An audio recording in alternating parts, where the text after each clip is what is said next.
Sabahınız xeyir olsun əziz tamaşaçılar. Gününüz xoş başlasın, gözəl başlasın, pozitiv əhval-ruhiyyə ilə elə bizimki kimi. Bəli. Firuz, necəsən? Yaxşıyam, əlayam. Yaxşı, 25 dəqiqədə yaxşıyam. 25 dəqiqədə çox sağ ol.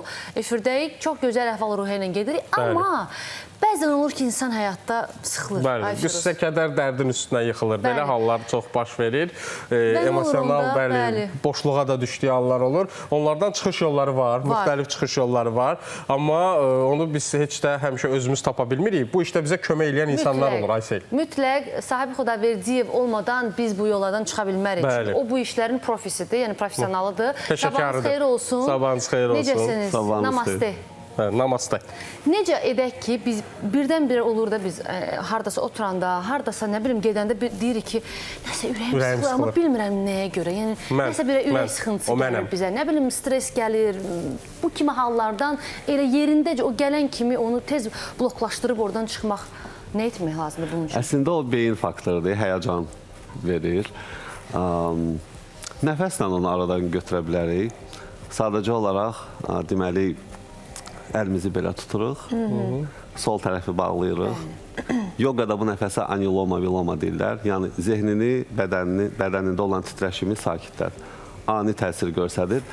Ola bilsin, siz təyyarədəsiz və yaxud neysə xoş xəbər almadınız, ürək döyüntüsü başlayır artmağa. Bu nəfəsdən siz ani olaraq bir dəqiqə ərzində sakit edə bilərsiniz bədəninizi, zehninizi. Deməli, sol tərəfi bağlayırıq, qamətimizi düz saxlayırıq. Sağ tərəfdən nəfəsi al, sağı bağla, soldan nəfəsi ver. Yenidən soldan al,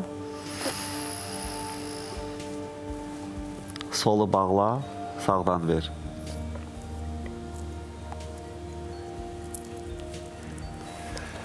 Hər tərəfə 10 dəfə etməklə bədəndə olan həyəcan, zehində olan həyəcan sakitdir. Ümumiyyətcə, beyin faktoru ilə bağlıdır insanın ani, gərgin özünü hiss etməyi və çox vaxtı o insanlarda baş verir, kimlərin ki, bədəni zəifdir. Ümumiyyətcə, bədən bir evdir, haradakı bizim ruhumuz yaşayır. Bədən güclü olanda biz kainata qarşı, müəyyən insanların təzyiqlərinə qarşı, çünki bəzi hallarda insanlar danışmadan təzyiq göstərə bilirlər. Bədən güclü olanda siz o təzyiqin qarşısını alırsınız. Çünki bir neçə bədən var. Mən hal-hazırda fiziki bədəndən danışıram. Misal üçün, qadınlarda qollar zəif olduqda onlar çox vaxtı o təzyiqə məruz qalırlar. Çünki misal üçün, kişilərdə qollar çox vaxtı güclü olur. Onların təbii olaraq testosteron, yəni qollar güclüdür. Ona görə onlar daha çox özlərində əmin olurlar, sözlərini deyə bilirlər. Amma qadınlarda qollar zəif olduğu üçün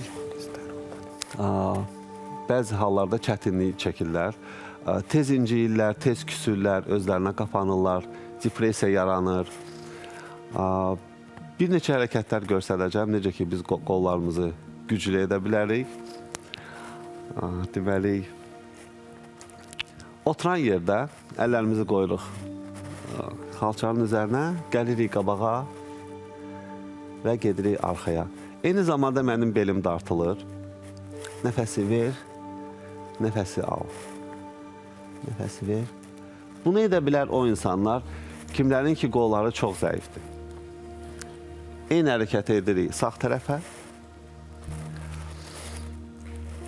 Aşağı gedəndə nəfəsi veririk. Yuxarı qalxanda nəfəsi alırıq. Və çalışırıq maksimum sinəmizi yaxın edək sinəmizə. Eyni zamanda da çox gözəl dartılma hərəkətidir. İkinci hərəkətimiz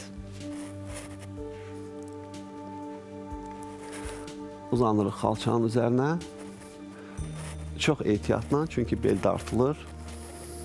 Sinəmizi açırıq, çiyinlər gedir yanlara, gəlirik qabağa və yenidən qalxırıq. Ehtiyatlı olmalıyıq ki, qollar içəri bükülsün. Yəni, yana bükülürsə, bu biraz travmatik ola bilər. Nəfəsi ver, nəfəsi al. Çox gözəl hərəkətdir. Eyni zamanda çiyinlər işləyir. Bel çox gərgindir.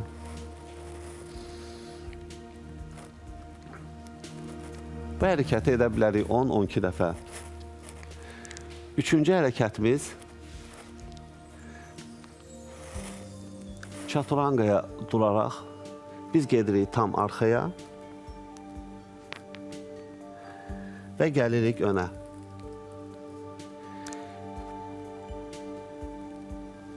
Nəfəsi ver, dartıl və nəfəsi al, gəl qabağa. Kim istəyir kor, qarın əzəllərini bərkitsin, belə dura bilər. Bu hərəkətin adı çaturangadır. 3000 ildən çox yaşı var. Müasir dillə desək planka deyirlər, amma əslində adı başqadır. Biz bu hərəkəti daha gərginləşdirə bilərik, bir ayağımızı qaldıra bilərik, baxa bilərik önə. Əsas odur, bu hərəkətdə biz düz dayanmalıyıq. Əgər arxamız yuxarıdırsa və yaxud aşağıdırsa, onda onurğa üstümüzə güc düşür. Yəni, düz dayansaq, onda ən idealı. Bəli. Sonuncu hərəkət, mənə bir hərəkət var. Biz arada... 3000 il yaşı var, düzdür? Bəli. Çaturanga. Çaturanga. Çaturanga hərəkətini. Onun əllər belə bükülmüş forması da var. Dayanırıq və qarın əzəllərinə güc düşdüyü. O da yoqada var, yoxsa o təkcə futbolçular eləyir? Mən o futbolçularda çox... O da yoqada var. Bəli. Çünki o da çox çətindir. Mən bir dəfə eləməyə cəhd elədim onu. Qarın əzələləri əməlli başlı gərginləşdi və artıq bir dəqiqə falan ancaq dayana bildim ona. Mən 10 dəqiqə dururam o hərəkətdə. Əhsən, bəli. Məsəl üçün, mən də dünən bir şey də öyrəndim. Məsəl üçün, şamı bilirdiniz, göz yummaq var idi. Dünən gözü yumub bir hərəkət var idi. Nəfəs alıb verməyi öyrəndim. Nəfəs alıb verməkdə onsuz da məndə təbii şəkildə sol tərəf onsuz da bağlı olur çox vaxt allergiyadan qaynaqlanan məsələlərə görə. Ona görə onsuz da mən 7-24 o burun hərəkətini onsuz da eləyirəm. Sadəcə olaraq bir tərəfli. Təşəkkür edirik sizə Sahib bəy. Xatırladaq görməkli tamaşaçılar, qonağımız beynəlxalq yoga təlimçisi Sahib Xudaverdiyev idi. Siz onu bizim efirimizdə hər gün səhərlər izləyirsiniz, amma onu sosial şəbəkədə də izləyə bilərsiniz. Instagramda Sahib Yoga yazaraq çox maraqlı paylaşımları var Sahib bəyin. Elə onun profili çıxacaq sizin qarşınıza. İzləyin mütləq və çox faydalıdır. Biz də hər ikimiz, Aysel də mən də izləyirik. Bəli, təşəkkür edirik. Çox sağ olun.